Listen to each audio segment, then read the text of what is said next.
Hey guys, Nitehook here, and in today's video I'll be giving you 5 tips on how to get to Champion League and Arena in Season 3 Chapter 2.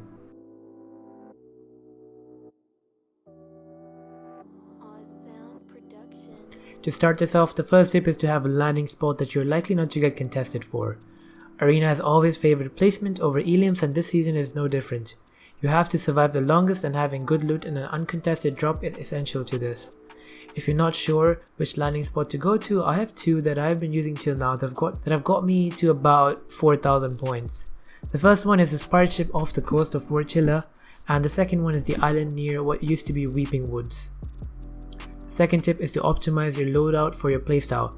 The new season has led to vastly different loadouts than what we've been used to. Pumps are gone and have been replaced by charged shotguns. The raging debate is which shotgun to use. Well, it all comes down to your playstyle.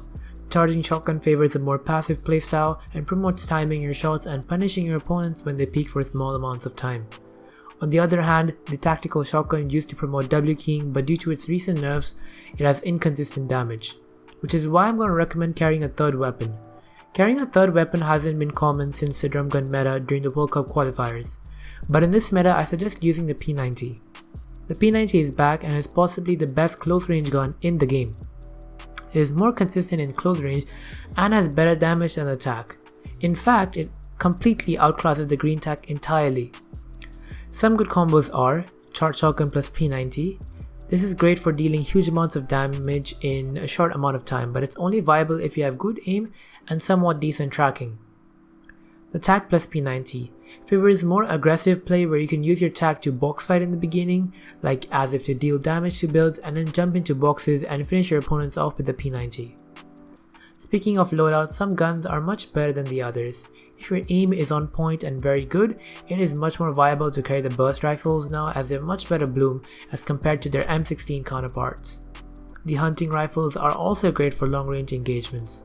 Peppers are really good in combination with the P90 and the charged shotgun, and in general promote W keying or safe disengaging.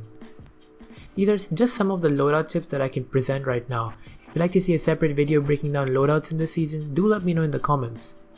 Moving on, the third tip is to focus on rotation more than kills. The key to this is to take fights when it favors you.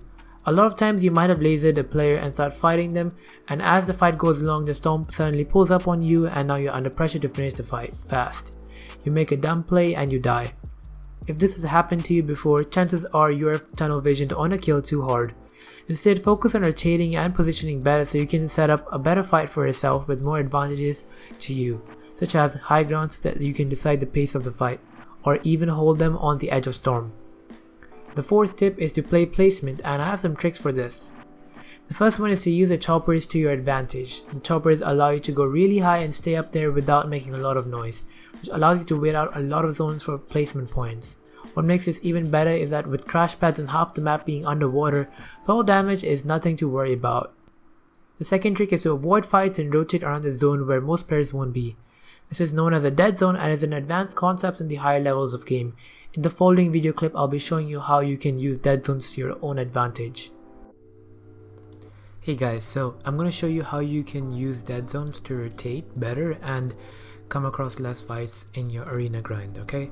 So in order for you to figure out what the dead zone for your game or your zone is going to be, you need to know where the bus came from and where the bus went, right? So for example, I'm going to assume that the bus came from Sweaty Sands all the way to KT Corner.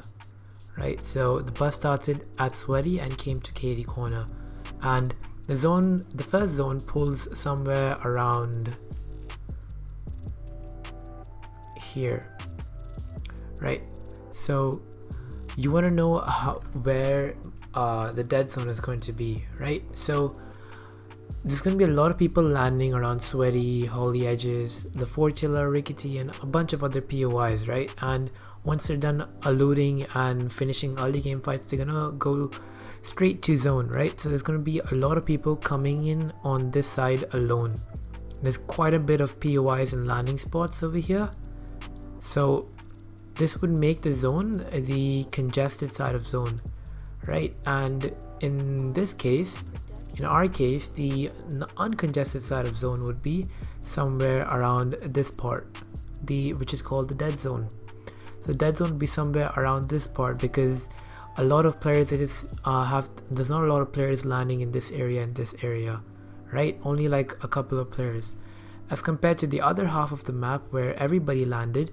So they're all gonna white line and they're all gonna base up around here, and this will lead to a lot of fights breaking out, right? So dead zones are basically places where a lot of players are not there.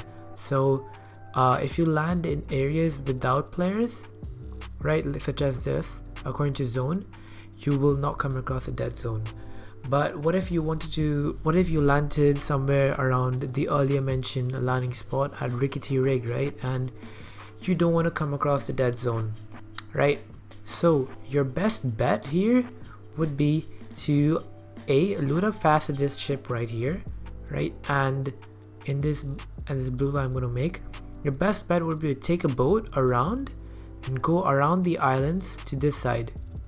This would be your best bet to avoid the dead zones, because there's going to be a lot of teams that are going to come here because they'll all use the white line on their map and they'll come straight to the edge of zone.